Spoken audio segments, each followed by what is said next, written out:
Hi guys, so this video is regarding the viva voice जो आपका एमएपीसी internship में होता है। मैंने इसका साइनॉप्सिस प्रोजेक्ट का डाल दिया है। उसके बाद ये थर्ड वीडियो है जो वाइवा पे बेस्ड है। तो सबसे पहले जो आपका प्रोजेक्ट है वो एक्सेप्ट होता है। उसके बाद आपको 4-5 महीने बाद ना, डिपेंड करता है कोविड का सिचुएशन चल रहा है, आपको मैसेज आता है कि आपका वाइवा वॉइस होगा इस डेट को और इतने टाइम से लेके इतने टाइम तक। और आपको क्या करना होता है, आपकी जो आईडी होती है उसी से आपको वहाँ पे आना होता है। ठीक है, साथ में ये येस नो मे बी का ऑप्शन होता है, तो उस पर आप ऑफकोर्स येस टिक कर दोगे। ठीक है, इसके बाद में क्या होता है मैं आपको ये बताऊंगी कि मेरा वाइवा मेरे से क्या पूछा था और क्या क्या एक्सपेक्ट करोगे वहाँ पे। तो ये सब वही बेसिक डिटेल्स वगैरह हैं कि आप कैसे कैसे जो गूगल मीट होता है उससे आप जा सकते हो। जूम पे ही होता है ये मोस्टली। और इसके अलावा कुछ चीज़ें हैं जो वो बोलते हैं कि जिस टाइम पे आपका वाइवा हो रहा है वो रखनी है। तो वो क्या चीज़ें हैं? सबसे पहले तो जो आपका इग्नू का कार्ड है वो होना चाहिए। वो बहुत इंपॉर्टेंट है, मोस्टली वही देखते हैं, उसके बाद वो बाकी चीज़ें नहीं देखते। बट उसके अलावा जो आपको चीज़ें चाहिए होती हैं वो होता है आपका ग्रेड कार्ड। ग्रेड कार्ड आप अपना जो इग्नू की साइट है वहाँ से निकाल सकते हो पासवर्ड आईडी डाल के। उसके बाद यही आपका आईडी कार्ड होता है, इसका आपको अपने पास भी रखना होता है और इसका सॉफ्ट कॉपी भी बनाना होता है। ठीक है, और ये आपका हॉल टिकट होता है, ये भी आपको मिल जाएगा। ठीक है, तो ये तीनों अलॉन्ग विथ जो तुम्हारा प्रोजेक्ट है, इनकी सॉफ्ट कॉपी रखनी होती है तुम्हारे को अपने पास में इन पीडीएफ फॉर्म। ठीक है, जो अगर वो बोलते हैं तो उस टाइम पे आपको शेयर करना होता है। अब इसके बाद मैं आपको बताती हूँ कि आपसे वाइवा में पूछा क्या जाता है। सो जिस दिन आपका वाइवा होगा उस दिन आपको ये 4 चीज़ें लेके प्रिपेयर्ड रहना होता है, जो आपका आईडी कार्ड है, ग्रेड कार्ड, हॉल टिकट और जो आपका प्रोजेक्ट है, इन सब की फ़ोटोकॉपी। और जो आपका आईडी कार्ड और हॉल टिकट है वो आपके पास में भी हो जाएगी। ठीक है, और बाकी जो आपका ग्रेड कार्ड होता है वो आप अपने साइनॉप्सिस से भी निकाल सकते हो, क्योंकि अभी तक आप साइनॉप्सिस बना चुके हो जिसमें आप ग्रेड कार्ड ऐड कर चुके हो। ठीक है, वहाँ से स्क्रीनशॉट लेके क्रॉप करके बना लो। तो यहाँ पे ये मैंने अपना प्रोजेक्ट डाला हुआ है, क्योंकि इसके आगे मुझे इसी से रिलेटेड बात करनी है। तो अब जब तुम्हारा नंबर आएगा, आपका क्या होगा, जिस दिन इसे 10:30 से 5 बजे है, तो अब बच्चों का ये सवाल होता है कि यार फिर हमारा पर्टिकुलरली नंबर कब आएगा, पूरे दिन थोड़ा ना बैठे रहेंगे।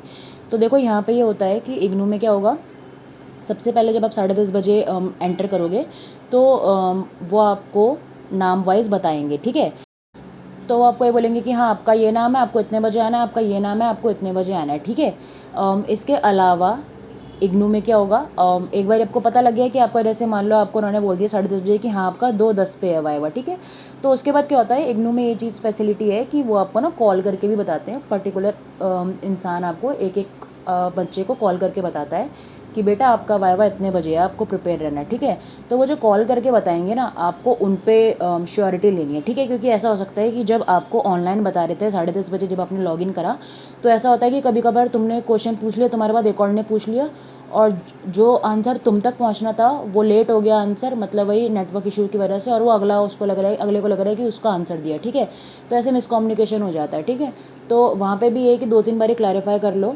और उसके बाद जो कॉल आता है वो तो पक्का पक्का होता है कि वो तो तुम्हारा नंबर है ही। ठीक है, उसके बाद यहाँ पे क्या इशू आता है कि बाई चांस ऐसे भी हो जाता है कि अगर वो लोग आपस में कोऑर्डिनेट नहीं करते हैं, जैसे मेरे कुछ फ्रेंड्स के साथ या नून के साथ में हुआ था, तो ऐसा भी रहता है कि अगर वो कोऑर्डिनेट नहीं करते ना, तो क्या होता है कि सर आपको बोलेंगे कि मैंने तो इस टाइम पे तुम्हें बुलाया ही नहीं था। बट आपको क्लियर रहना है कि नहीं, जो इग्नू से कॉल आया था उन्होंने मुझे इतने बजे बोला था। ठीक है, उससे ऐसा कोई प्रॉब्लम नहीं होती है। वो आपका नाम वगैरह एडजस्ट कर लेंगे, मतलब या तो आपको बीच में घुस जाओगे आप, वो फिर अगले के लिए प्रॉब्लम होगी, या फिर आपको लास्ट में ऐड ऑन कर देते हैं। ठीक है, तो उसमें घबराने वाली बात नहीं है। अगर आप लेट भी आए हो अपने वाइवा में, आपने मिस कर दिया है, तो कोई प्रॉब्लम नहीं है, वो आपको खुद ही कॉल करके कंफर्म करते हैं कि आपका वाइवा हो गया है कि नहीं हुआ है। ठीक है, अगर आपका हो गया है मतलब तो वेल एंड गुड, वो टिक वगैरह लगा लेते हैं, मार्क्स वार्क्स दे देते हैं। बट अगर जिस बच्चे का मिस हो जाता है तो उनको वहाँ पे दिख रहा है कि इस बच्चे का मार्क्स नहीं लगा है, तो आपको कॉल करके पूछ लेते हैं। ठीक है, तो प्रेफर ये करा करो कि जब आपको कॉल करके पूछ रहे हैं तो ही आप अपनी क्वारीज क्लियर कर लो, क्योंकि जब आप कॉल करोगे तो उनका फ़ोन वो उठाते ही नहीं है, वो स्विच ऑफ ही कर देते हैं मोस्टली, क्योंकि इतने सारे बच्चे अगर कॉल करेगा तो अगला भी पागल ही होएगा। ठीक है, तो ये हो गया तुम्हारा उससे पहले की तैयारी। अब वाइवा के टाइम पे क्या होता है, तो देखो वाइवा के टाइम पे ये सीन है, सबसे पहले आप लॉगिन करोगे, जैसे मान लो आपको टाइम 2:10 का दे रखा है, तो वो आपको ये बोलेंगे कि 1 या 2 मिनट पहले आके आप बैठ जाओ। ठीक है, 1 मिनट पहले प्रेफर करो अपने टाइम स्लॉट पे। ठीक है, तो ऐसा नहीं होगा कि तुम 10-20 मिनट पहले जाके बैठ गए हो, मतलब कुछ कुछ वाइवाज में ऐसा होता है कि आपको बोलते हैं कि 2 बच्चे पहले से बैठे रहो। ठीक है, तो कि अगर बीच वाला नहीं आ रहा है तो तुम आ जाओ। ठीक है, बट यहाँ पे ऐसा नहीं था, उन्होंने बोला था कि आपको 1 मिनट पहले ही बैठना है। ठीक है, तो 1 या 2 मिनट मैक्स। तो उसमें आप वही करो, 1-2 मिनट पहले आके बैठ जाओ, जैसे ही आप बैठ रहे हो वैसे ही आपको वो सर बोलेंगे कि अपनी स्क्रीन दिखाओ, अपनी स्क्रीन शेयर करो और उसमें जो आप अपना आई कार्ड है वो शेयर कर दो उनके साथ में। आपकी डिटेल्स मैच करते हैं कि सेम बच्चा है या नहीं है, ठीक है। क्योंकि कभी कभार जैसे 2 बच्चों का नाम सेम है पर कास्ट वगैरह अलग होती है, इसलिए आपको वो बस आई कार्ड चेक करते हैं और कोई रीज़न नहीं और, ठीक है। एक बार ही आपका आई कार्ड चेक हो जाएगा तो सबसे पहले उनका जो वाइवा होता है उसमें देखो 3 लेवल होते हैं, ईजी, मीडियम, हार्ड, ठीक है। तो देखो अगर तुम ना कॉमन सेंस भी लगाओगे तुम ये अपने आप भी बाइफरगेट कर सकते हो, बट कोई बात नहीं। देखो ईजी में क्या होगा, सबसे पहले वो आपसे पूछेगा कि आपके प्रोजेक्ट का टॉपिक क्या है, ठीक है। तो अगर तो यार देखो तुमको टॉपिक ही नहीं आता है तो फिर वहीं पे आप फंसो, ठीक है। तो मतलब यार एटलीस्ट इतना तो टॉपिक तो पता ही होना चाहिए ना कि तुम्हारा प्रोजेक्ट का नाम क्या है, किस चीज़ के ऊपर आपने प्रोजेक्ट बनाया है। सबसे पहले वो आपको यही पूछेंगे कि आपका प्रोजेक्ट का नाम क्या है, तो आपको उसका मीनिंग पता होना चाहिए, ठीक है। और आपको ये पता होना चाहिए कि जैसे यहाँ पे प्रोजेक्ट का नाम था examining the impact of different parenting styles on the self esteem of adolescents. तो आपको ये पता होना चाहिए कि what is the definition of self esteem, उसका लिटरल मीनिंग क्या है, ठीक है। ऐसे नहीं कि हवा में आप कुछ भी आंसर दे रहे हो, आपको ना जो आपका टॉपिक है उसके जो टर्म्स होते हैं उनका मीनिंग पता होना चाहिए, क्योंकि यही आपके जो प्रोजेक्ट है उसमें भी लिखा होता है, ठीक है। जैसे मैंने आपको प्रोजेक्ट वाली वीडियो में बताया था, सबसे पहले जो आपको इंट्रोडक्शन होता है वहाँ के बाद आपके ना की टर्म्स को आप डिफ़ाइन करते हो। तो अगर आपने प्रोजेक्ट बनाया तो आपको की टर्म्स जो आपने डिफ़ाइन कर रखे हैं पता होने चाहिए, ठीक है। जैसे एडोलेसेंस क्या होता है, कौन सा एज एडोलेसेंस कहलाता है, और या फिर जैसे इसमें टेक्निक्स वगैरह था जो पेरेंटिंग की थी तो उससे आप क्या समझते हो, ये सब, ठीक है।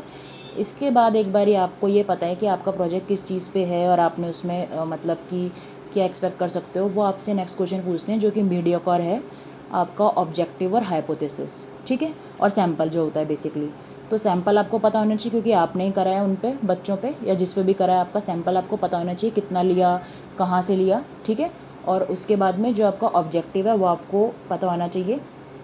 कुछ जो वाइवा में टीचर्स होते हैं वो ऑब्जेक्टिव बोलते हैं कि एज इट इज़ बताओ, क्योंकि ऑब्जेक्टिव बहुत स्ट्रेट फॉरवर्ड होना चाहिए, मतलब क्रक्स होता है वो पूरे जो आपका कर रहे हो प्रोजेक्ट उसका, ठीक है। और उसके बाद में हाइपोथेसिस, हाइपोथेसिस में ये प्रॉब्लम आती है कि कुछ टीचर्स को कुछ हाइपोथेसिस की स्टेटमेंट में जो वर्डिंग्स हैं उनसे प्रॉब्लम होती है और कुछ को किसी से, ठीक है। जैसे कि अगर एक टीचर है वो बोलेगा कि हाइपोथेसिस ऐसे लिखते हैं कि there is no significance difference between 1 variable and 2 variable, ठीक है। पर अगर कोई और टीचर है वो ये बोल रहा था कि ऐसे नहीं लिख सकते, इज़ नहीं आएगा, वुड आएगा, क्योंकि इसका मतलब है कि आप तो अज्यूम करके बैठ चुके हो, बट यहाँ पे तो हम हाइपोथेसिस मतलब यही होता है ना कि ये है या नहीं, हमको ये देखना है। तो अब ये बोलोगे कि देयर वुड बी या देयर कैन बी सिग्निफिकेंस। तो आपको वही अलग अलग गाइड आपको अलग अलग बात बताएगा। तो अब जब भी आप गाइड लोगे ना तो उनसे ना पक्का पक्का कंफर्म कर लेना, क्योंकि एक दोस्त को मेरे सीधा सीधा बोल दिया था कि ये स्टेटमेंट आपकी हाइपोथेसिस ही गलत है। तो उन्होंने ऑफकोर्स ये बोला कि मेरे गाइड ने लिखवाया, तो उन्होंने बोला आप अपने गाइड को बता दो कि मार्क्स कट रहे हैं, ठीक है। और जो गाइड होगा ना वो मोस्टली इस बात पे ध्यान ही नहीं देगा कि मतलब क्या है, ये हर एक का ना अलग अलग होता है। तो उनको एटलीस्ट ये पूछ लेना कि सर एक ऐसी बता दो जिस पे सब राजी हो जाएं, ठीक है। तो there would be, there can be, वही है कि इस फालतू की भसड़ के चक्कर में तुम्हारा मार्क्स नहीं कटना चाहिए, क्योंकि गाइड बोलेगा कि ऐसे लिखो, वरना मैं नहीं मैं अप्रूव नहीं दूंगा। और जो वाइवा लेने वाला है वो बोलेगा नहीं ये तो गलत है तो मैं मार्क्स नहीं दूंगा, तो तुम दोनों जगह से फंसोगे और ऐसे से भी कराई रहे हो अपनी, ठीक है। तो थोड़ा देख लेना। उसके बाद आता है तुम्हारा हाइपोथेसिस तुमने बता दिया, ऑब्जेक्टिव बता दिया, सैंपल बता दिया, ये तुम्हारा होता है मीडियम, ठीक है। और वो आपको यही बोलता है कि आपने क्या करा है, तो आप थोड़ा बहुत उसमें बता दोगे, ठीक है। अब इसका हार्ड लेवल वो होता है जहाँ पे वो आपसे पूछ लेता है कि टूल्स क्या हैं और तुम्हारा जो कंक्लूजन है, रिजल्ट क्या रहा आपका, ठीक है। तो देखो टूल्स में सबसे पहले वो आपके ऐसे करेगा, क्योंकि टूल्स में हाइपोथेसिस जहाँ पे प्रूव कर रहे हो और जो तुम टूल्स यूज़ कर रहे हो वहाँ पे ची स्क्वायर, ये टू टेल, ये सब आता है, ठीक है। और ये तो मुझे भी नहीं पता है, मतलब वही है कि एक ही बारी पढ़ते हो आप और उसके बाद ये चीज़ काम नहीं आती, तो मेरे को तो वैसे भी इंटरेस्ट नहीं आया इसको करने में, ठीक है। तो मैंने तो ये फट्टा मारा था पहले, मतलब जब मेरा हुआ था मैंने ये बोला था कि सर ये मैंने बहुत पहले निकाला था और उसके बाद वही है कि गाइड की हेल्प से निकाला था, तो मुझे तभी नहीं समझ आया। तो वही है कि पॉइंट का डिफरेंस हो सकता, मतलब आप ये बोल सकते हो कि ठीक है सर, अगर आप मुझसे बहस करोगे ना कि मेरा सही है सही है सही है, तो वो देखो वो तो वही है कि वो पहले से ही प्रेजेंटेशन बना के बैठा है कि सब बच्चों ने टेपा है, ठीक है। तो वहाँ पे एटलीस्ट तुम ये कि अब तुम्हारा 30 मार्क्स का है तो 30 मार्क्स का होगा आपका, ठीक है। तो एटलीस्ट तुम ये पक्का कर लो कि 15 से 20 मार्क्स तुम थ्योरी में खींच लो, बाकी 10 मार्क्स इधर उधर हो जाएंगे, वो भगवान भरोसे, ठीक है। तो आप ये बोल सकते हो कि सर हाँ पॉइंट का डिफरेंस हो सकता है, मैं मानती हूँ, बट मैंने कोशिश पूरी करी थी। वो बात अलग है कि कैलकुलेशन मिस्टेक हो सकती है, बट मुझे ये पता है कि मुझे हाइपोथेसिस क्या रखी थी और मैंने प्रूफ क्या करना था, ठीक है। और उसके अलावा आप ये बता सकते हो जो अपने टूल्स में क्वेश्चनर वगैरह यूज़ करना है तुम ना उस तरफ ध्यान डाइवर्ट कर सकते हो, क्योंकि क्वेश्चनर्स ईजी होता है। क्वेश्चनर तुमको कैसे भरवाने हैं, जो स्केल वगैरह है वो कैसे है वो तुमको पता है, ठीक है। बट जो ये टेस्ट का पूरा चीज़ स्क्वायर ये सब वगैरह होता है, मीन स्टैंडर्ड डेविएशन वगैरह निकालना बहुत मुश्किल होता है, ठीक है। और कुछ ऐसा होता है कि 0.5 का ही आता है या 0.05 का आता है, ये सब जो भी होता है, मतलब अगर इससे को आपके बारे में आपको पता है तो वेल एंड गुड है, तुम ही 28-29 स्कोर करोगे। बट अगर नहीं आता है तो ऐसा कोई प्रॉब्लम नहीं है, मतलब समझना तो समझ लो, बट ऐसा नहीं है कि इसके बेस पे तुम्हारे को 0 मार्क्स मिल जाएंगे। तो ये आपका क्रक्स होता है। बाकी ये है कि अगर आप कंक्लूड करने में कामयाब हो गए हो तो ठीक है, वो हाइपोथेसिस से इतना, मतलब अगर कैलकुलेशन एरर बोल दो उसको, तो उससे इतना फ़र्क नहीं पड़ेगा, क्योंकि जो तुमने हाइपोथेसिस प्रूव करना चाहते थे वो प्रूव हो गया, ठीक है। जो तुम्हारा रिजल्ट और इंटरप्रिटेशन भी सही है तो भी इतनी कुछ प्रॉब्लम नहीं होती है, तो वो सीधा तुम्हारा ऐसा हो जाएगा कि हाँ तुमने करा था बट वो कैलकुलेशन मिस्टेक में आ गया है, ठीक है। तो ये आपका इजी मीडियम हार्ड लेवल होता है, इससे अगर कुछ वो पूछते नहीं है, बस इतना ही आता है।